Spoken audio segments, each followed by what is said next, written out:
Thank you so much. I'm so proud to be here with my colleagues. And I am Katie Hill. I'm the co-representative on behalf of the freshman class to leadership. And I'm the Congresswoman for California's 25th Congressional District, where I'm proud to fight on behalf of regular working people like my own family every single day. Before I was in Congress, I spent my career working to address the issue of homelessness. And tonight in Los Angeles County, where I represent, more than 50,000 people are going to be sleeping on the streets. Any single night in Los Angeles County, 50,000 people, hundreds of thousands of people across the country.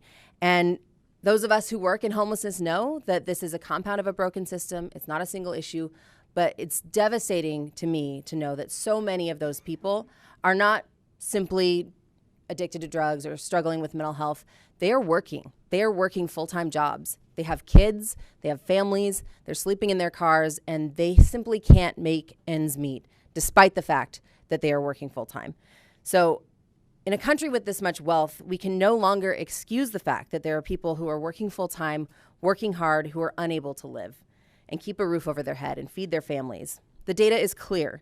Minimum wage increases are good for workers, they're good for communities, they're good for women, and they're also good for our economy. At 31, I'm one of the youngest members of this historically diverse freshman class, and I've seen the effects of a low minimum wage on young people and on women specifically. I've been a server myself. I was a server at a restaurant for 4 years, living off of tips, and I worked in a minimum wage restaurant. I know that if we ever want to deal with issues like the housing crisis, the student loan debt crisis, and all of the other barriers between my generation and the American dream, then we have to address the critically low minimum wage across this country. I believe that starts with the Raise the Wage Act, and that's why I'm so proud to be an original co-sponsor of this legislation, which will incrementally get us to a $15 an hour minimum wage across the United States by the year 2024.